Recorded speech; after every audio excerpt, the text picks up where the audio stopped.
હતો અને કેટલા વાગે બનાવ બન્યો હતો, શું કહેશો? બનાવ 2 કલાક પહેલાં નવી ધરતીમાં કંઈક નાનું ચમકલું થયું હશે, ઝઘડો થયો હશે.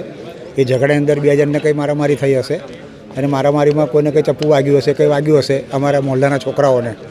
તો મોહલ્લામાં બધા ટોળા થયા હતા, એટલે અમે અમારા મોહલ્લાના છોકરાઓ જેને વાગ્યું જ 2 છોકરાઓને એ લોકોને દવાખાને લઈ આવ્યા સારવાર કરવા માટે. હું મારો છોકરો પણ જોવા આવ્યો હતો. પછી થોડી વાર પછી હું પણ જોવા આવી ગયો. પછી એ લોકોને કેસ પણ કાઢી આપ્યા, જેને વાગ્યું છે એ લોકોના ઇન્જેક્શન પણ આપ્યા, દવા બોટલ પણ ચાલુ કરાવી. પછી મારા છોકરો જે અત્યારે ઓફ થઈ ગયો એને પણ હું મળ્યો અને એને મળીને ઘરે ગયો કે બેટા આજે આ લોકોની સારવાર થઈ જાય એટલે તું ઘરે આવી જજે. હું ઘરે પહોંચ્યો ને 5 મિનિટ પછી જ સમાચાર આવ્યા મારી પર, મને કહેવા માટે આવ્યો કે ભાઈ તમારે તપનને તલવાર વાગી છે કે જલ્દી જાઓ કે. હું અહીં આવ્યો તો મારો બાબુ ઓફ થઈ ગયો હતો. જે બાબર હતો એ કોણ હતો? એ બાબરને અમે નથી ઓળખતા, પણ કોઈક અસામાજિક તત્વ છે, કોઈ ગુનેગાર છે અને એના કંઈ ઘણા બધા ગુનાઓ થયેલા છે.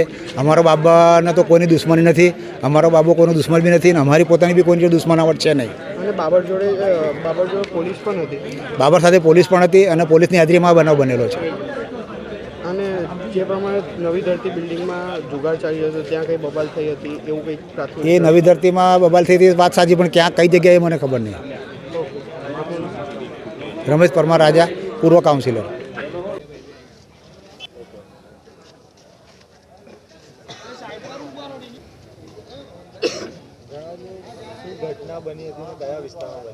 ઘટના એકચ્યુઅલીમાં નાગરવાડામાં થઈ હતી.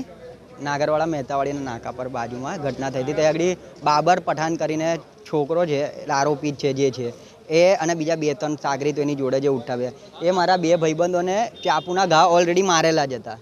એના માટે અમે સ્ટેટમેન્ટ લેવા માટે અહીં આગળ મારા ભાઈબંધોને લઈને આવ્યા હતા. અહીં આગળ સારવાર લઈ રહ્યા હતા. એ દરમિયાન બાબરખાન પઠાણને અમે કેસ કરવાનો હતો, એ મારે પોલીસ કેસ કર્યો વગેરે. તો અહીં આગળથી બાબરખાન પઠાણ જે જાતે પોલીસની વાનમાં આવ્યો, પોલીસની જોડે આવ્યો, પોલીસ પ્રોટેક્શનની અંદર આવ્યો. આજુબાજુમાં 4 થી 5 પોલીસવાળા હતા, એ અહીં આગળથી લઈને ગયા અંદર.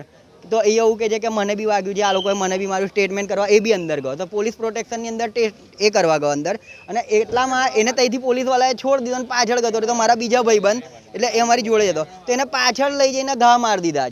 રોડ જે ચા પીવા ગયા હતા 2, મારો ભાઈ અને મારો ભાઈબંધ, આ મારો ભાઈ ને 2 જણ ચા પીવા ગયા હતા. તો એને ત્યાં આગળ ઘા મારી દીધા, એ બાબરખાન પઠાણ. હવે પોલીસ 4-5 પોલીસ એને જોડે લઈને જાય છે અંદર દવાખાનાની અંદર, અને અહીં આગળથી સ્ટેટમેન્ટ લે છે. એવું કહે છે અને પાછળ જઈને પેલો બાબરખાન પઠાણ ને બીજા 5-6 માણસ એના ઘા મારી નાખ્યો, મરી જ ગયો છે એકચ્યુઅલીમાં. એવું કહેતો તો ચાલશે, ડેડ થઈ ગઈ છે. હા, તો અને એ પછી અમે જ્યારે પેલા બાબરખાન પઠાણને અમે તૈયારી દોડતા ગયા કે ઘા વાગ્યા, તો પકડ્યો ને તો તૈયારી પોલીસવાળા આવીને એને પકડીને જીપમાં બેસી કે ચલો ભાઈ, એટલે પોલીસવાળાને લીધે જ થયું. આ જે થયું એ પોલીસ અંદરથી પેલો છૂટ્યો કેવી રીતે? બાબરખાન પઠાણ અહીંયાથી સારવાર લેવા માટે અંદર જઈ રહ્યો હતો, અંદર લઈ ગયા છે, તો પછી એ છૂટ્યો કેવી રીતે, માર્યો કેવી રીતે પેલાને બહાર જઈને? અમે અહીંયા ઊભા હતા. મારું નામ રાજપૂત રાહુલ. જી, આ કયો વિસ્તાર છે અને અહીંયા શું ઘટના બની હતી તમારી જોડે? આ એસએસસી છે. અહીંયા મારા ફ્રેન્ડને પહેલાં મેટર થઈ હશે, તો અમે એમને જોવા આવ્યા હતા. અહીંયા અમે બધા ઊભા હતા અને પછી અમે અહીંયા ગયા ચા ને પડેકી લેવા. તો હું ચા પીવા ઊભો રહ્યો. હવે ચા પીને જે અમે 2 ભાઈબંધ કેન્ટીનથી બહાર નીકળ્યા અને જેવી ગાડી સ્ટાર્ટ જ કરું છું એટલામાંથી પાછળથી ટુલર આવે છે. બાબર અને એના હાથમાં આટલું મોટું ચક્કુ હતું. ચક્કુ મારી સામે જ એના પર ઘા માર્યા 5 થી 6, ને હું છોડા ભાગ્યો પણ મને બી પકડી રાખ્યો. તો મને પકડ હું જેમ આ ઝઘડાનું કારણ શું હતું? મૂળ કારણ? આ ઝઘડાનું કારણ તો આવડે આ છોકરાને મારો ને, આ કારણ તો કશું જ નહીં. પહેલાં જે મેટર થયેલી એ જ મેટર છે, પણ અમે તો જોવા જ આવ્યા હતા અહીંયા ખાલી. મેટર શું હતી જે જૂની હતી?